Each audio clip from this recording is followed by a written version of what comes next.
They told her she was trash. They told her the baby wasn't his.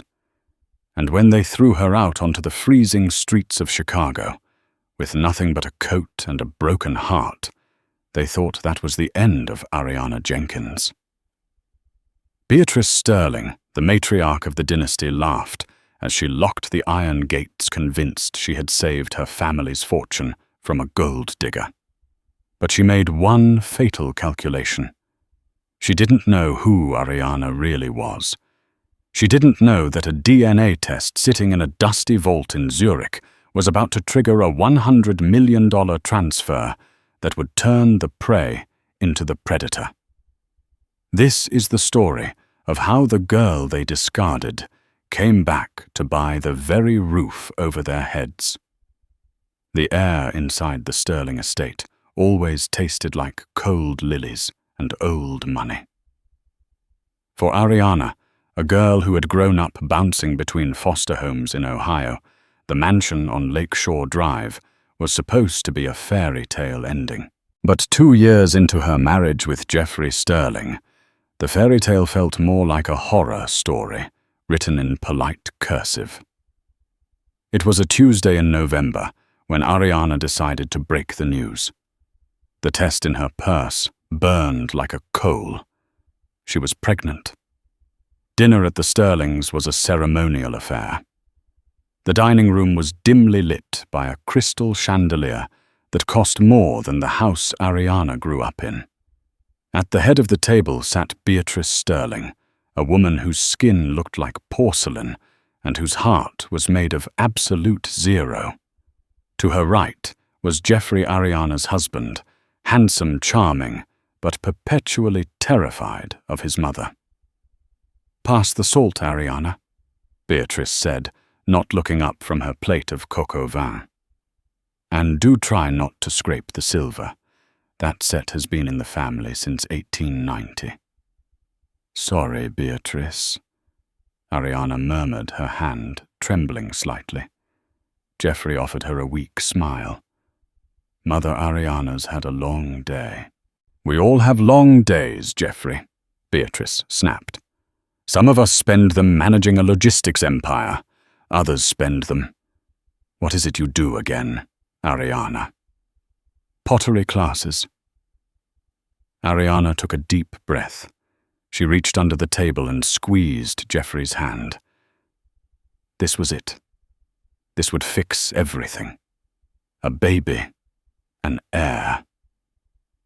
Beatrice was obsessed with the Sterling legacy. Surely carrying the next generation would finally earn Ariana a seat at the table. "I have news," Ariana said, her voice cutting through the silence. Beatrice paused, her fork hovering halfway to her mouth. "Do tell. Did you finally learn how to properly fold a napkin?"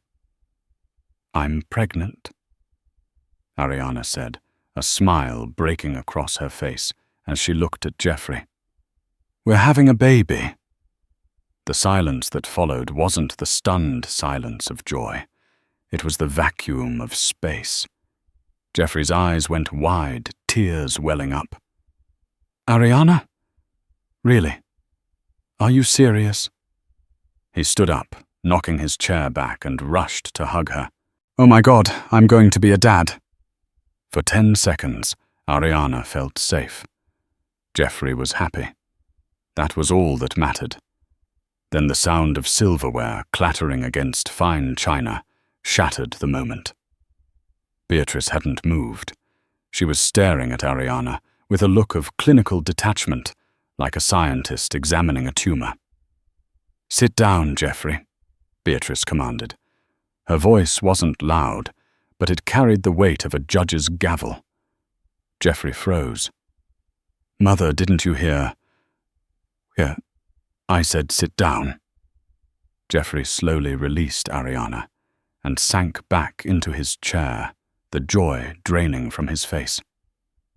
Beatrice took a sip of her wine, her eyes locking onto Ariana. "How far along?" 8 weeks, Ariana said, her stomach twisting. I went to Dr. Evans yesterday. Dr. Evans? Beatrice repeated. The family doctor. Good. At least we'll have accurate records. She wiped her mouth with a linen napkin. I assume you'll be wanting us to celebrate, to throw a gala. Perhaps announce it to the board. I just wanted you to know, Ariana whispered. Interesting timing, Beatrice mused. Just as the prenuptial review is coming up. You know, Jeffrey, I warned you about this. The anchor baby strategy. It's the oldest trick in the book for girls from her background. That's not fair, Ariana said, her voice rising. I love Jeffrey. We've been trying for months. Beatrice stood up, her height accentuated by her heels. She walked slowly around the table until she stood directly behind Ariana, leaning down to whisper in her ear. You listen to me, you little stray. You might have my son wrapped around your finger, but you don't have me. I know you've been spending a lot of time with that tennis instructor at the club. What was his name? Diego. Ariana recoiled. Diego. I've taken 2 lessons, and he's 50 years old. Details. Beatrice waved a hand dismissively. The point is, the Sterling bloodline is pure. It is prestigious, and I have my doubts that what is growing inside you has anything to do with my son. Jeffrey. Ariana looked at her husband, begging him to intervene. Tell her she's crazy. Jeffrey looked at his mother, then at his wife. He looked at the massive portrait of his grandfather hanging on the wall. The weight of the inheritance, the company, the approval he craved crushed him. Mother, Jeffrey stammered. Ariana wouldn't. She's not like that. Isn't she? Beatrice threw a manila envelope onto the table. It slid across the mahogany surface and stopped in front of Jeffrey. Open it. Ariana stared at the envelope. She had nothing to hide, but a cold dread filled her veins. Jeffrey opened it. He pulled out photographs, grainy, low-light photos. They showed Ariana at a coffee shop. She was laughing, touching the arm of a man Ariana recognized immediately. It was her old friend from the foster home, Mike, who she had met once last week to catch up. He was gay. He was getting married to his boyfriend next month. But the photos were cropped. They were taken from angles that made it look intimate. And then a bank statement. A transfer, Beatrice narrated. $5,000 from our joint account to a Michael D. just last week. I lent him money for a deposit on his apartment, Ariana cried. Jeffrey, you know Mike. We grew up together.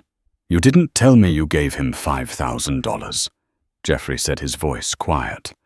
I was going to tell you tonight. It was an emergency. Beatrice rested her hand on Jeffrey's shoulder. She's giving our money to her lovers, Jeffrey. And now she's pregnant. Do the math. Jeffrey looked at the photo. He looked at Ariana. The doubt planted and watered by his mother for years finally bloomed. Is it mine, Ariana? Jeffrey asked. How can you even ask that? Ariana screamed, tears streaming down her face. Get out, Jeffrey whispered. What? I said get out, Jeffrey roared, standing up and throwing the photos at her. I gave you everything. I took you out of the gutter, and this is how you repay me. Jeffrey, please, she's manipulating you. Security, Beatrice called out calmly. 2 burly men in suits appeared at the doorway. They had been waiting. Escort Mrs. Sterling out, Beatrice said. She is no longer welcome here, and change the gate codes. My clothes, my things, Ariana stammered, backing away.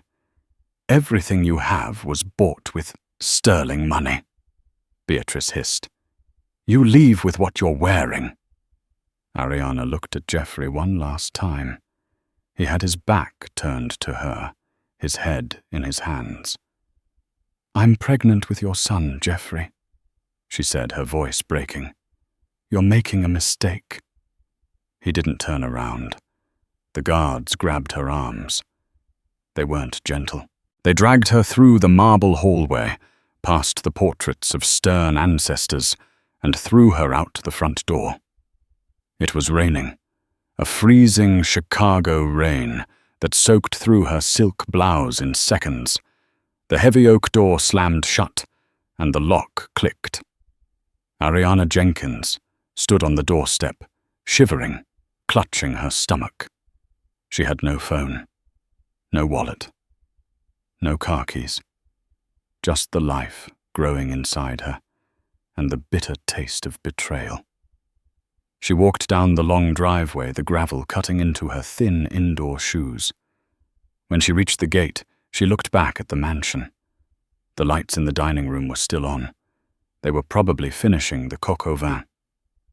"You'll regret this," she whispered to the rain. "I swear to God, Beatrice, you will regret this." The first night was the hardest. Ariana walked 3 miles to a 24-hour diner on 4th Street. She was soaked to the bone, her hair plastered to her skull. The waitress, a kindly older woman named Marge, took one look at her.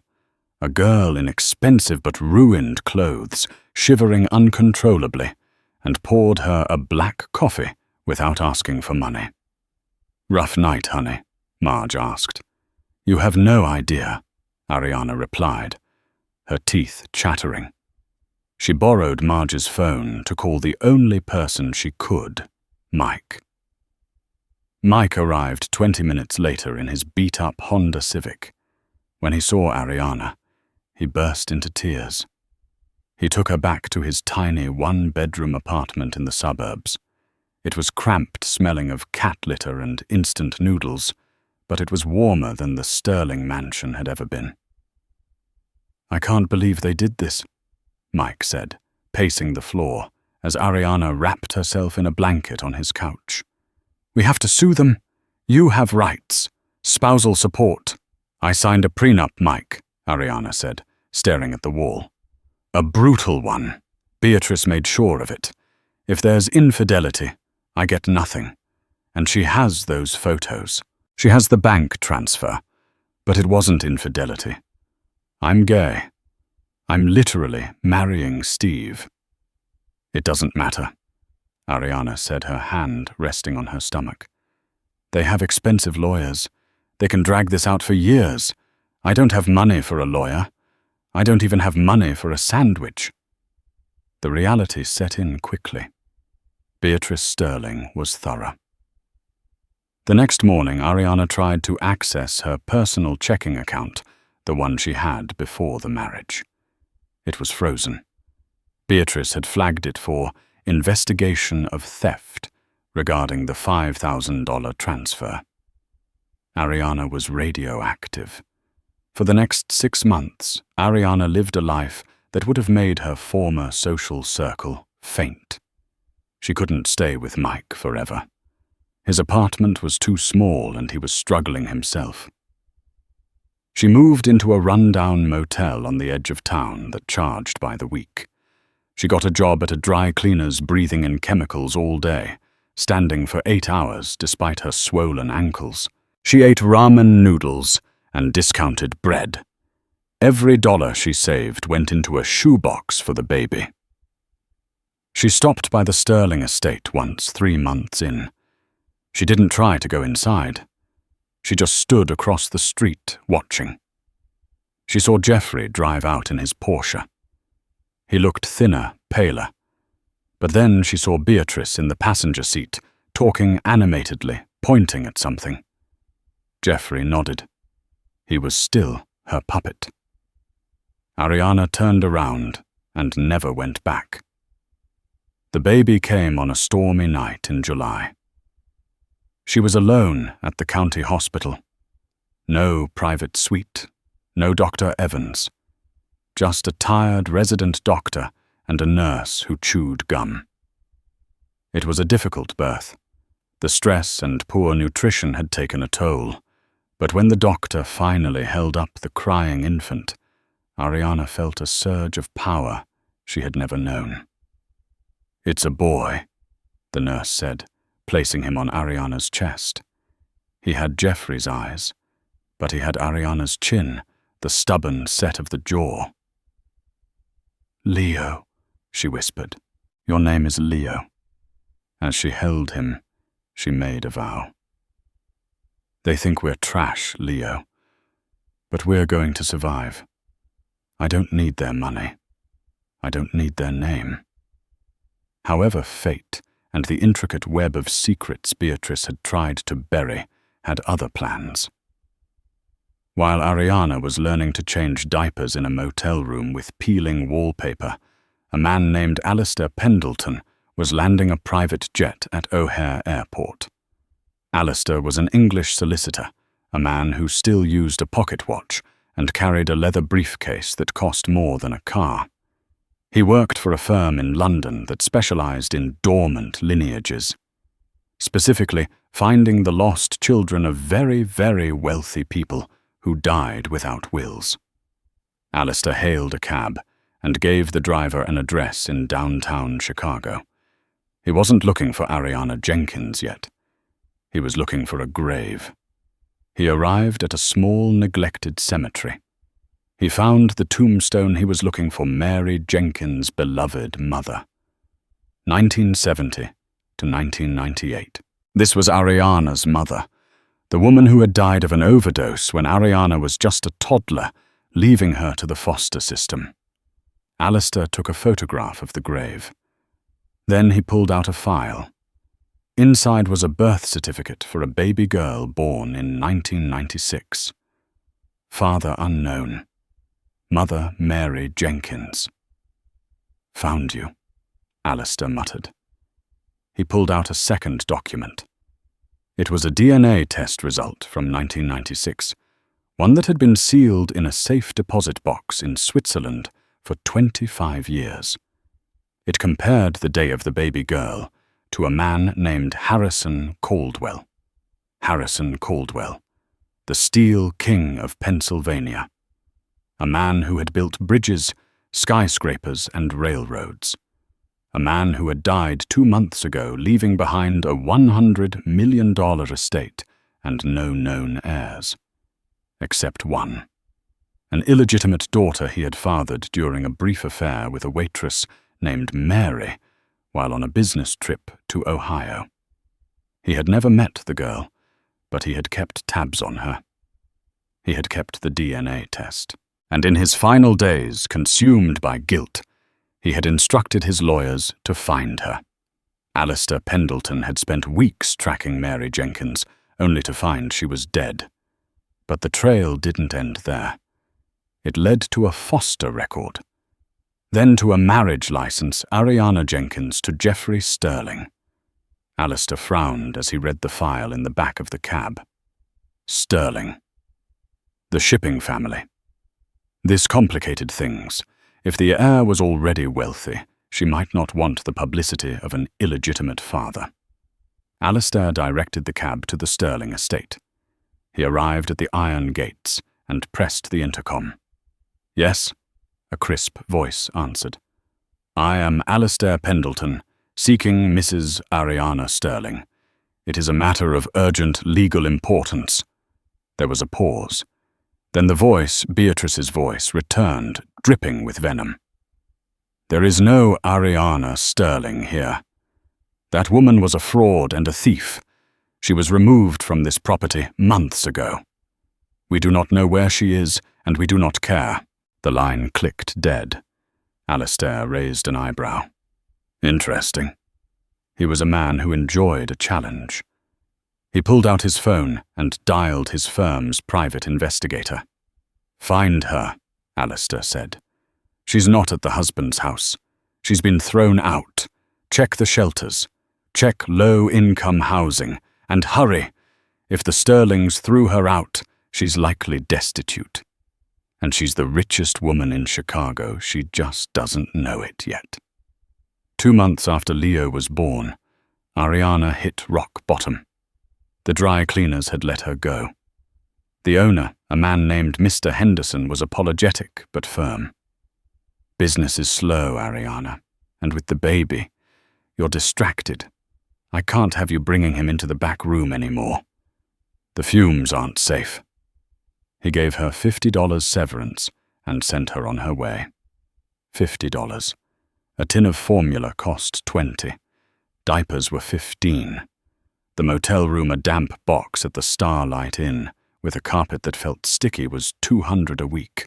Ariana sat on the edge of the sagging mattress, staring at the phone she kept only for emergencies.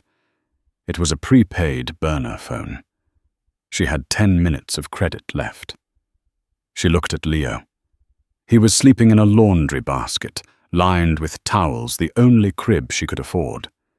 He was perfect, innocent, and he was hungry. "I'm sorry," she whispered to him, tears hot and stinging in her eyes. "I'm so sorry I can't give you the castle you were supposed to have." She considered calling Jeffrey, just begging. "Please, just send money for your son. You don't have to see me." But she knew Beatrice screened his calls. Beatrice would enjoy hearing Ariana beg. She would record it. She would play it at Bridge Club. No, Ariana thought. I'd rather starve. Then a heavy fist pounded on the door. Bang, bang, bang. "Jenkins, open up." It was the motel manager, a man with grease stains on his shirt and no patience. Ariana's heart hammered against her ribs. She cracked the door open, keeping the chain on. "I need a few more days, Mr. Russo," she pleaded. "I have a job interview tomorrow." "You had a job interview last week," Russo spat. "And the week before. You're 3 days late. You have 1 hour to clear out, or I'm calling the cops, and they're taking that kid to social services." "Please, it's raining," Ariana begged. "Just 1 more night." 1 hour, he said, turning to walk away. Ariana closed the door and slid to the floor, sobbing. This was it. The end. She would lose Leo. The system would take him just like it had taken her. The cycle was closing. She began to pack. It didn't take long. A duffel bag of clothes, the few toys Leo had. She wrapped Leo in his thickest blanket. She opened the door to leave, to step out into the grey afternoon and figure out which homeless shelter had space.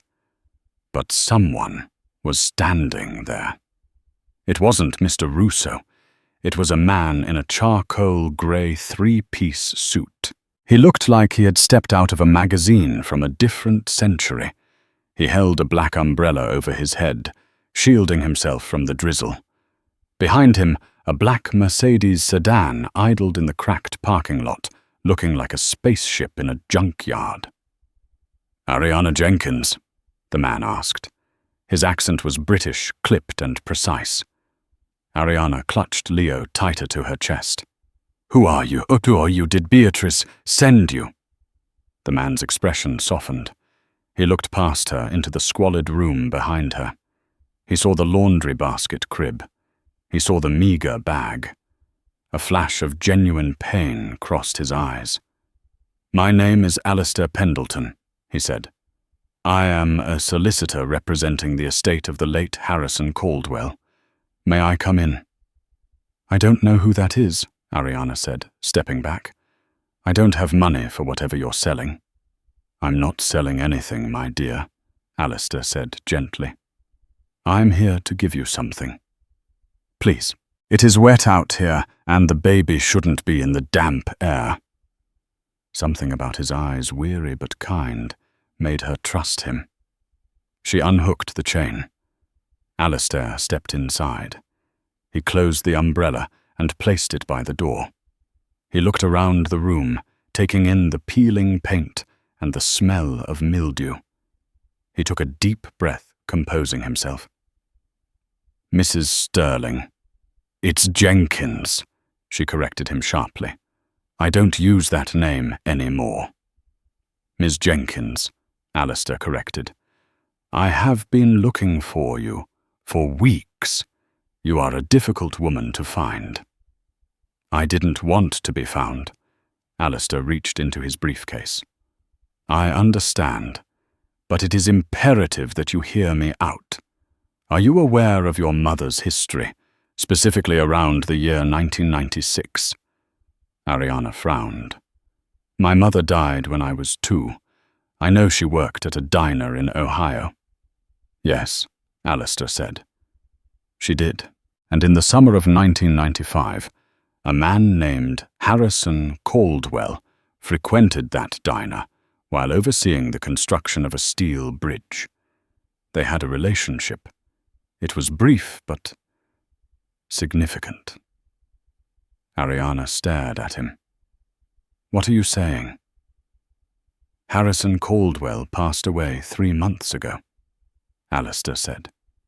"He never married. He had no legitimate children. But he knew about you. He kept track of you from a distance. He paid for your mother's funeral anonymously.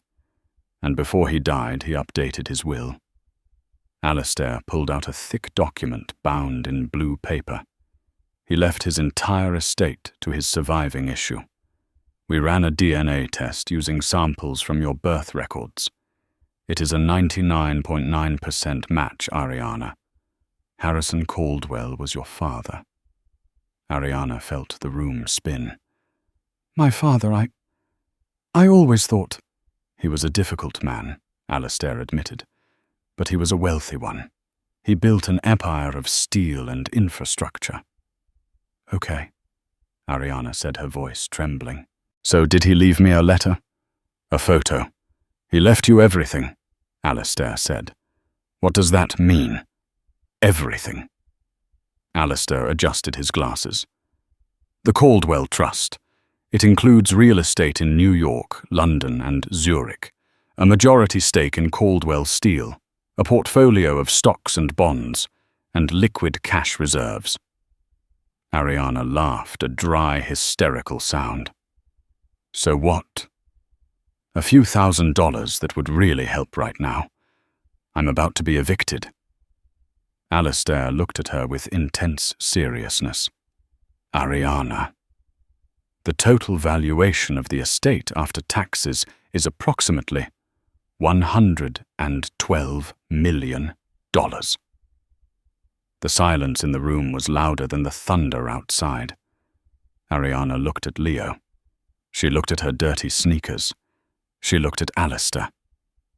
"Million," she whispered. "Yes." 100 million. "Yes. And as of this morning, when I confirmed your identity, I have authorization to release the initial stipend of $5 million to your account immediately. The rest will follow once the probate is finalized." Ariana's legs gave out. She sat back down on the bed, clutching Leo. The baby stirred and made a soft, cooing sound. "This is a joke," she said. "Beatrice put you up to this. It's a cruel prank, to make me hope and then crush me." Alistair didn't speak. He simply pulled out his phone, tapped the screen a few times, and handed it to her. It was a banking app interface. It showed a new account opened in her name. Balance $5,000. "It is not a prank, Ariana," Alistair said softly. "You are the sole heiress of the Caldwell dynasty. You are safe. You never have to worry about rent or diapers or Beatrice Sterling ever again." Ariana stared at the screen. The zeros seemed to go on forever. Tears spilled down her cheeks, but they weren't tears of sadness this time. They were tears of release. The weight of the world, the crushing pressure of survival suddenly evaporated. "I can buy diapers?" she asked, her voice small. Alistair smiled, a genuine warm smile. "My dear, you can buy the diaper factory." Ariana looked up at him, a fire igniting in her eyes that hadn't been there for a year. "Mr. Russo wants me out in an hour," she said. "Then let us not keep him waiting," Alistair said. "I have a suite reserved at the Four Seasons. The car is outside. Leave the bag. Leave everything. We will buy new things." Ariana stood up. She looked at the laundry basket. She looked at the dingy room where she had wept herself to sleep for 60 nights. She picked up Leo. She grabbed her coat. And she walked out the door without looking back. As they walked to the car, Mr. Russo came storming out of the office. "Time's up, Jenkins. I'm calling the—" He stopped when he saw the Mercedes. He saw the chauffeur holding the door open. "Mr. Russo," Ariana said, pausing before she got in. "Keep the security deposit." She slid into the leather seat, the smell of expensive cologne and heated seats enveloping her. As the car pulled away, leaving the Starlight Inn behind in the rain, Ariana Jenkins died. And Ariana Caldwell was born. The next 6 months were a blur of activity. But unlike the chaotic desperation of poverty, this was the calculated precision of wealth. Ariana didn't just spend money. She learned. Alistair became more than a lawyer. He was her mentor, her guide to the world of the ultra-rich. He taught her how to walk into a boardroom, how to read a balance sheet, and most importantly, how to wield power without raising her voice. Something Beatrice Sterling did with malice, but Ariana learned to do with grace. She hired the best nannies for Leo, though she never let them put him to bed. That was her time. She hired a personal trainer, a stylist, and a speech coach, not to change who she was, but to polish the diamond. The terrified girl from the motel was gone. In her place was a woman of striking beauty and terrifying intelligence. She legally changed her name. She was now Ariana Caldwell. But she didn't forget. Every night after Leo was asleep in his nursery, in the penthouse overlooking the Chicago skyline, Ariana went to her office. One wall was covered in digital screens. She wasn't watching TV. She was watching Sterling Logistics. "They're bleeding," Ariana said one evening, sipping a glass of sparkling water. Alistair sat across from her, reviewing a file. "It appears so. Beatrice has been aggressive, too aggressive. She expanded into the Asian markets right before the trade tariffs hit. Sterling Logistics is over-leveraged. They have massive debt maturing in 3 months. Does Jeffrey know? Jeffrey is the CEO in name only," Alistair said. "Beatrice makes the decisions, and her pride won't let her admit she made a mistake.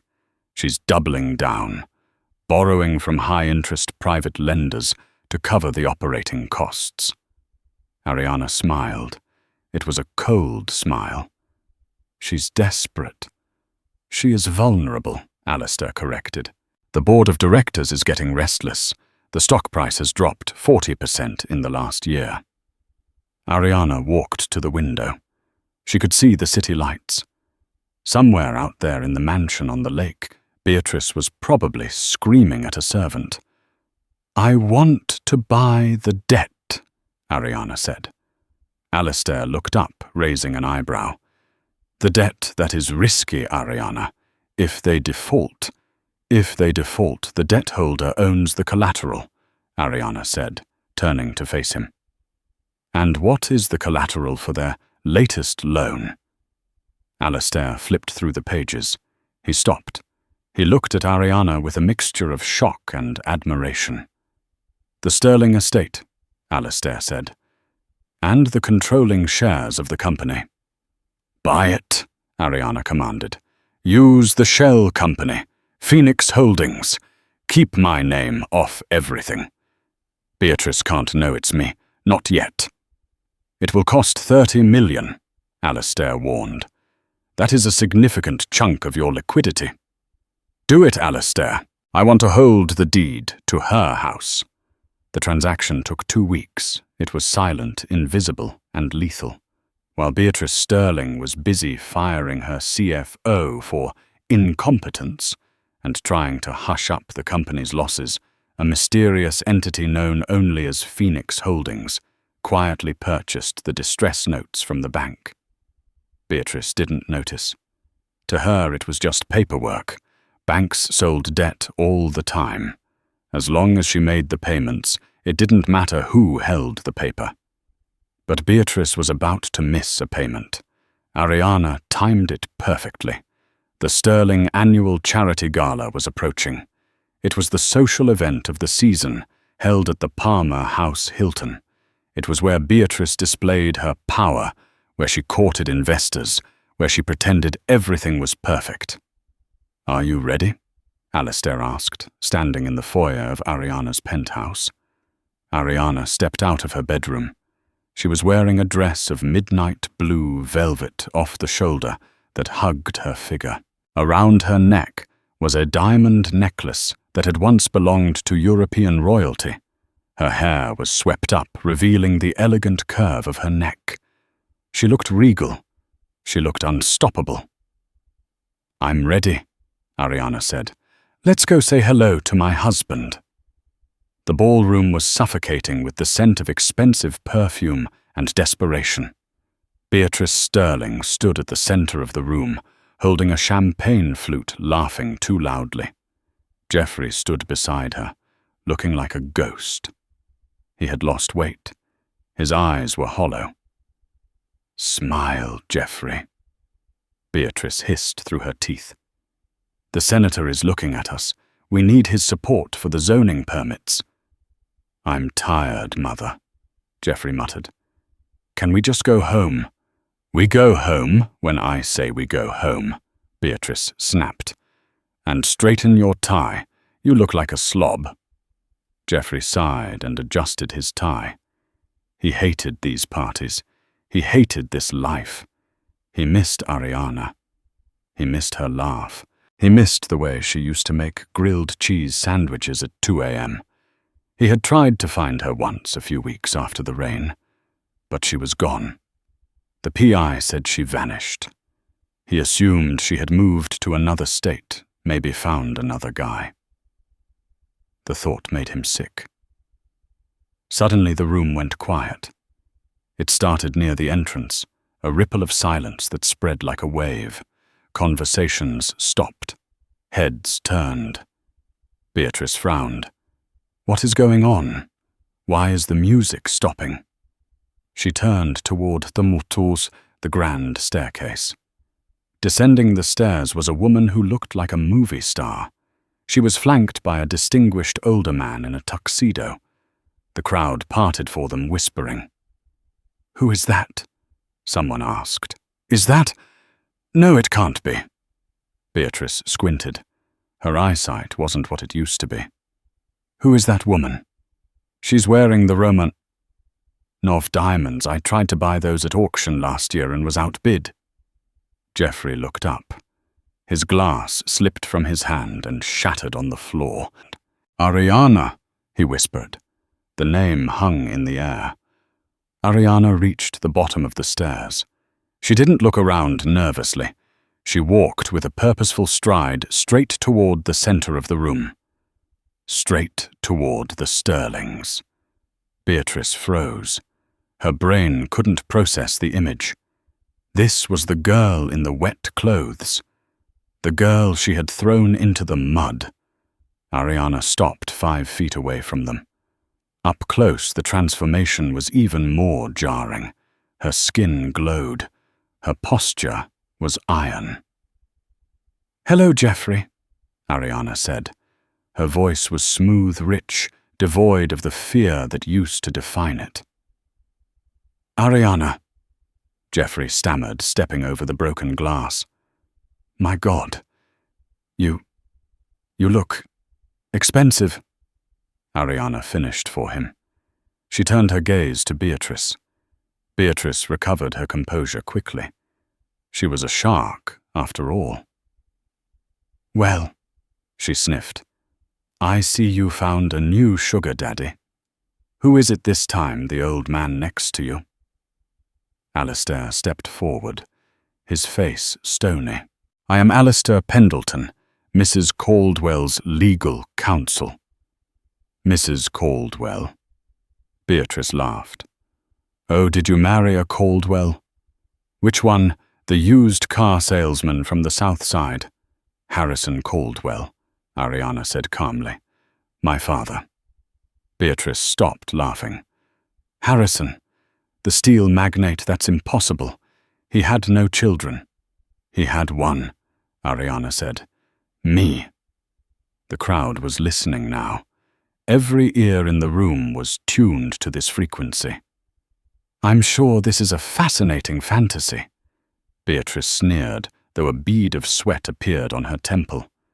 "But this is a private event. Security." "Actually," Ariana said, raising her voice slightly so the room could hear, "I'm here on business.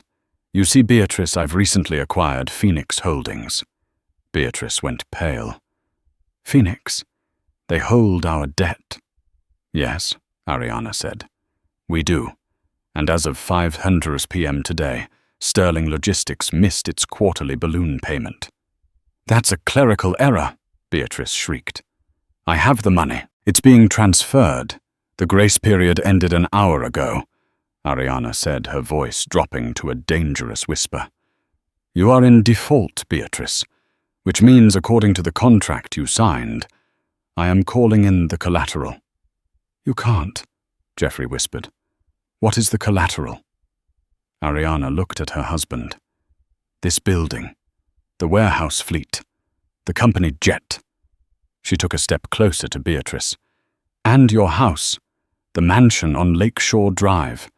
It's mine." Beatrice stumbled back, clutching her chest. You gutter rat. "You can't take my home." "I can," Ariana said. "And I will. You have 24 hours to vacate the premises. You can leave with what you're wearing. Everything else belongs to the bank, which belongs to me." Ariana leaned in her lips, brushing Beatrice's ear, echoing the moment from the dining room a year ago. "I told you," Ariana whispered. "I told you that you would regret this." Ariana pulled back. She looked at Jeffrey, who was staring at her with a mix of horror and awe. "Ariana," he pleaded. "Please, we can talk about this. The baby. Did you—" "His name is Leo," Ariana said coldly. "He's wonderful, and he will never set foot in that house until the stench of your mother is scrubbed from the walls." She turned on her heel. "Come, Alistair. I think we're done here." Ariana walked away, her velvet dress flowing behind her like water. The room was silent for 3 seconds, and then chaos erupted. Beatrice Sterling collapsed into a chair, gasping for air, as the flashes of cameras from the society photographers went off like lightning. The Queen was dead. Long live the Queen. The eviction of Beatrice Sterling was not the quiet, dignified affair she had hoped for. Ariana had promised her 24 hours, and Ariana kept her word. At exactly 5:01 p.m. the following day, 3 Cook County Sheriff's deputies arrived at the iron gates. They weren't alone. A news van from Channel 9 was parked across the street. Ariana hadn't called them, but in a city like Chicago, the fall of a titan makes noise. Inside the mansion, the scene was chaotic. Beatrice was frantically stuffing jewelry into a Louis Vuitton duffel bag. She was screaming at the staff, but the staff was gone. The butler, the cook, the maids. Ariana had hired them all that morning with a 20% raise to work at her new properties. They had walked out at noon, leaving Beatrice to pack her own china. Jeffrey sat on the staircase, his head in his hands, watching his mother unravel. Don't just sit there, Beatrice shrieked, throwing a silver candelabra into a box. Call the governor. Call the mayor. Tell them this is a mistake. They won't take your calls, Mother, Geoffrey said, his voice hollow. I checked the news. They're calling Ariana the Cinder Caldwell. Everyone loves her. No politician is going to help us evict a single mother who just bought our debt. She is a witch, Beatrice spat. She planned this, she seduced you to get in, and now she's stealing my legacy. It's not your legacy anymore, Geoffrey said, standing up. It's hers. The doorbell rang. It wasn't a polite ring. It was a command. When the deputies escorted Beatrice out, she wasn't wearing her heels. She was wearing loafers, clutching her jewelry bag like a refugee. She shielded her face from the cameras, but the image was captured forever. The Iron Lady of Chicago defeated. Ariana wasn't there to watch. She didn't need to see it. She was in her penthouse, feeding Leo pureed carrots. That night, Geoffrey went to a hotel downtown. He couldn't afford the Ritz anymore. His credit cards had been declined. The company accounts were frozen by the new owner. He checked into a Holiday Inn Express. He lay on the stiff bed, staring at the ceiling. For the first time in his life, the silence wasn't filled by his mother's voice telling him what to do. It was empty, and in that emptiness, the truth began to seep in. He remembered the photos, the lover in the coffee shop. He remembered Ariana's face when she begged him to believe her. What if... The question gnawed at him. He pulled out his phone. He still had the number of the private investigator his mother had used. He dialed. Yeah, the PI answered, sounding groggy. This is Geoffrey Sterling. I want the raw files, the ones of my wife, Ariana. Mr. Sterling, your mother paid for exclusivity on those... My mother is bankrupt. Geoffrey snapped, a flash of his father's temper surfacing. I have $500 in cash. Send me the uncropped photos, or I go to the police and tell them you blackmail people. There was a pause. Fine. Check your email. 2 minutes later, Geoffrey's phone pinged. He opened the images. The first photo, the one Beatrice had shown him, showed Ariana leaning in, touching the man's hand. It looked intimate, but the uncropped version showed the whole table. There was another man, sitting next to the lover. They were holding hands. There was a Save the Date card on the table. Geoffrey zoomed in on the card. Mike and Steve. August 14th. Ariana wasn't touching a lover. She was congratulating an old friend on his engagement. Geoffrey threw the phone across the room. It smashed against the wall, but the image was burned into his brain. She told me he thought. She told me he was gay. She told me she was innocent. And he had thrown her out into the rain. The next morning, Geoffrey showed up at the Caldwell penthouse. He looked disheveled. He hadn't shaved. The doorman tried to stop him, but Ariana buzzed him up. When the elevator doors opened, he stepped into a world of white marble and sunlight. Ariana was standing by the window, wearing a cashmere sweater and jeans. She looked softer than she had at the gala, but her eyes were guarded. You look terrible, she said. I know, Geoffrey said. He didn't step forward. He stayed by the elevator. I saw the full photos, Ariana. I saw Mike and Steve. Ariana didn't flinch. You're about a year late, Geoffrey. I know, he choked out. I was weak. She controlled everything. The money, the house, my head. I thought if I went against her, I'd lose everything. And look at you now, Ariana said quietly. You lost everything anyway. I don't care about the money, Geoffrey said, tears filling his eyes. I care that I hurt you. I care that I missed my son being born. He looked around. Is he here? Can I see him? Ariana hesitated. Part of her wanted to scream at him to tell him to get out, but she looked at the man before her, broken, stripped of his pretenses. He was the father, and Leo deserved to know his father, even if his father was a coward. Alistair! Ariana called out. Alistair appeared from the hallway, holding Leo. The baby was 6 months old now, sitting up, his eyes bright and curious. Geoffrey's breath hitched. He walked slowly toward them, his hands shaking. He looks like you, Geoffrey whispered. He has your nose, Ariana said. Geoffrey reached out a finger.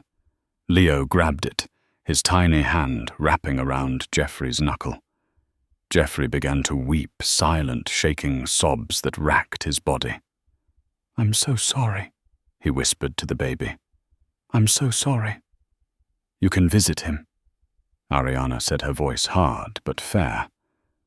Supervised. Here. Once a week. Thank you, Geoffrey said, wiping his eyes. Thank you, Ariana. Don't thank me yet, Ariana warned. Beatrice isn't done. I know her. She's quiet right now. That means she's plotting. She has nothing left, Geoffrey said. She's staying in a rental condo in Skokie. She has no lawyers. Beatrice doesn't need money to be dangerous, Ariana said. She just needs hate, and she has plenty of that. Ariana was right to be wary. Beatrice Sterling was down living in a dingy rented condo in Skokie that smelled of stale smoke, but she wasn't out. She spent her days scouring legal texts looking for a loophole. She couldn't attack Ariana's money directly. The Caldwell estate was impenetrable. She couldn't sue for the house, the foreclosure was ironclad. But then she saw a news segment on a small TV in the corner. Billionaire heiress Ariana Caldwell, spotted with son Leo. Legal experts estimate the child is the sole heir to both the Sterling and Caldwell bloodlines. Beatrice's eyes narrowed. The child. She realized her strategic error. She had denied the child to hurt Ariana, but the boy was the key to the vault. If she secured custody of Leo, she controlled the trust fund. She could claw her way back into the mansion. She hired Harold Finch, a lawyer known as the Bulldog of Chicago. He didn't win with facts. He won with mud. 2 days later, Ariana was served with emergency custody papers. Alistair Pendleton slid the file across Ariana's desk at Phoenix Logistics. She's suing for grandparents' rights and full guardianship. She claims you are mentally unstable, citing your time in homeless shelters as proof of reckless endangerment. She also alleges you alienated the father. That's insane, Ariana snapped. She threw us out. It doesn't matter what's true, Alistair warned. It matters what she can make a judge believe, and she has a witness. The court date was a circus. Reporters swarmed the steps as Ariana arrived in a white power suit, Alistair at her side. Inside, the air was thick with tension. Finch began his opening statement with theatrical rage. Your Honor, Ariana Caldwell is a vindictive woman who kidnapped this heir in utero. She hid in motels to keep a loving grandmother away from her grandson. But worse, she has manipulated the father Geoffrey Sterling into silence. Call your first witness, Judge Halloway commanded. The petitioner calls Geoffrey Sterling. Ariana's breath hitched. Geoffrey walked in, looking like a ghost. He avoided Ariana's gaze, focusing on his mother. Beatrice stared at him, mouthing a single word. Files. Geoffrey took the stand. He was trembling. He knew what Beatrice held over him, proof of illegal shipping manifestos he had unknowingly signed years ago. If he defied her, she would leak them. He would go to prison. Mr. Sterling, Finch pressed, did you throw your wife out, or did she leave voluntarily? Geoffrey gripped the railing, his knuckles white. She left, he whispered the lie, tasting like ash. We argued about money. She packed a bag and walked out. I begged her to stay. Liar.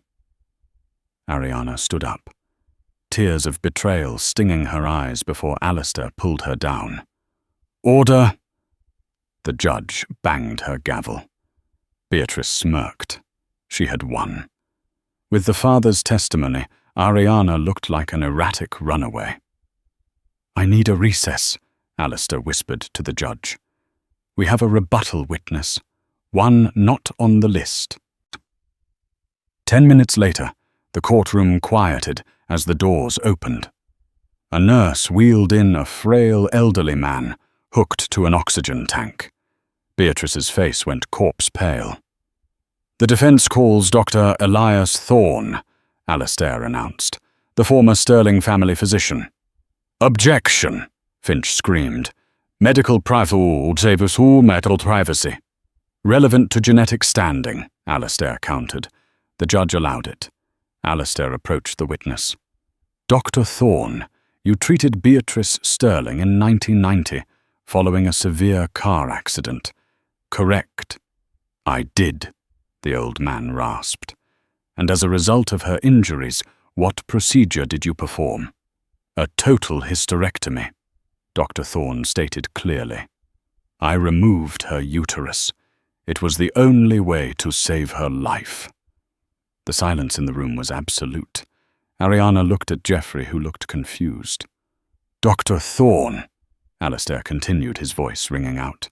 If Beatrice Sterling had a hysterectomy in 1990, is it medically possible for her to have given birth to Geoffrey Sterling in 1992?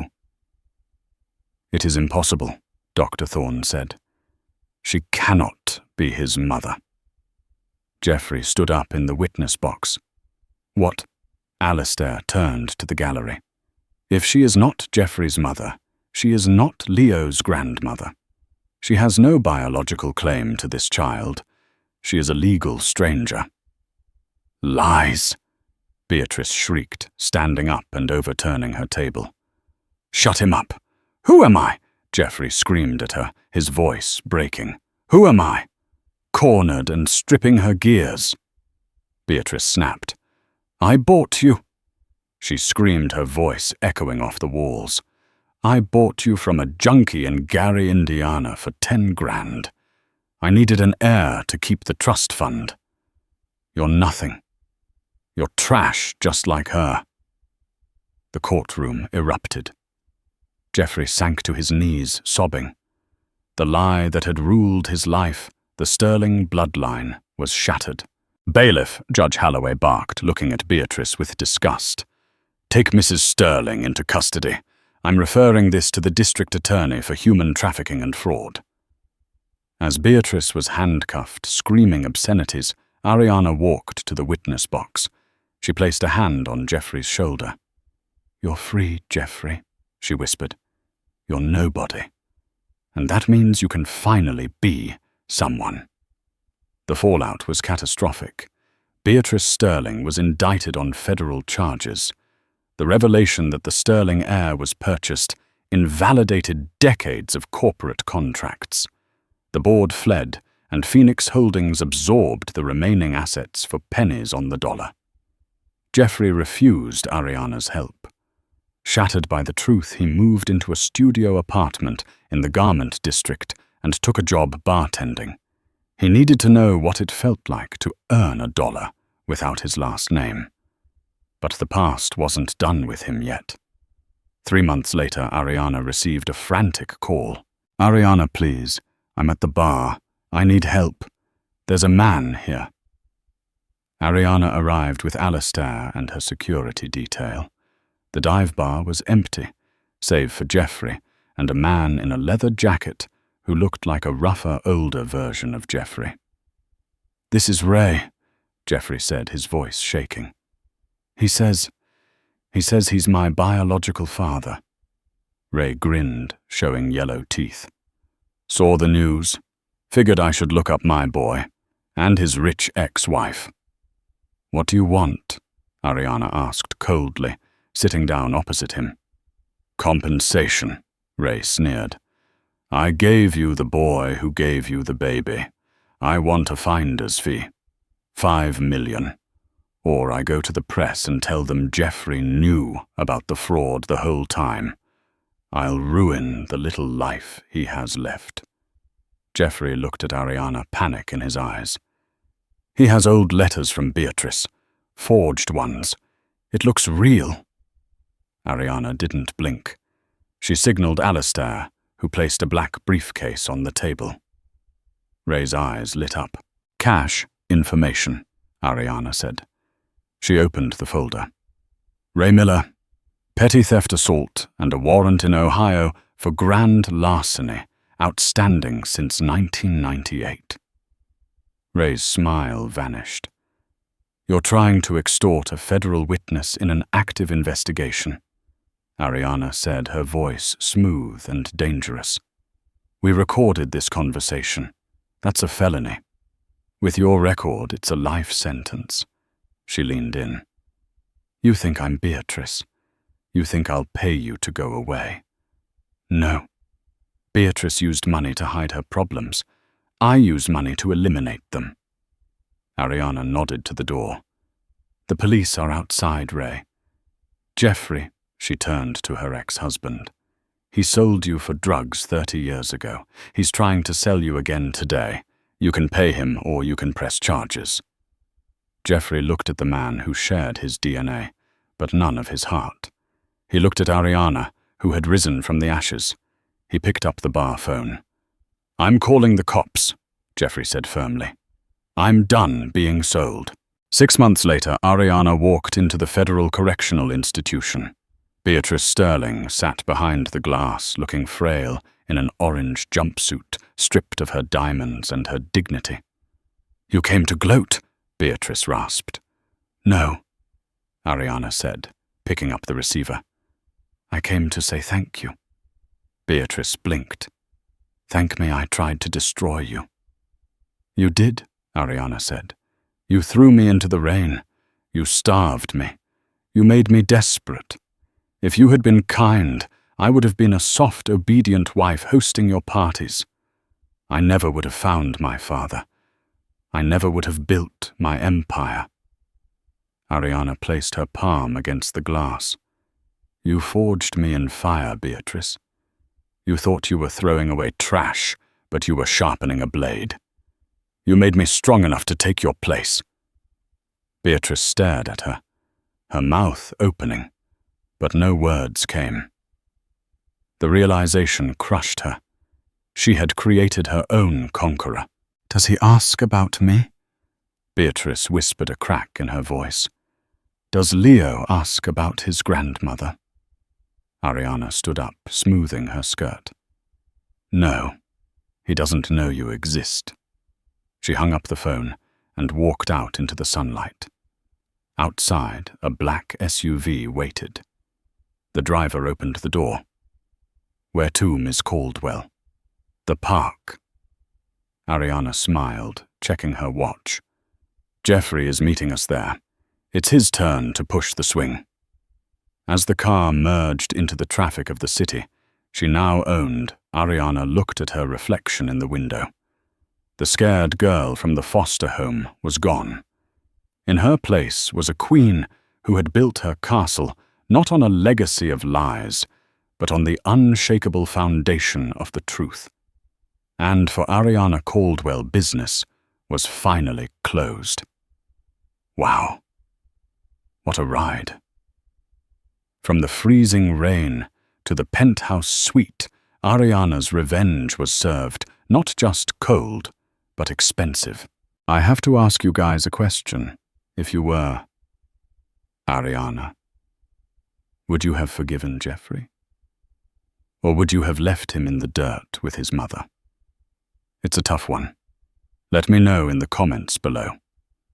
I read every single one. If you enjoyed this story of justice, betrayal, and a $100 million comeback, please smash that like button. It really helps the channel grow. And if you haven't already, hit subscribe and ring the notification bell so you never miss a story. We have a crazy saga coming up next week about a cheating husband who didn't know his wife was his boss. You don't want to miss it. Thanks for watching, and remember, sometimes the best revenge is just success.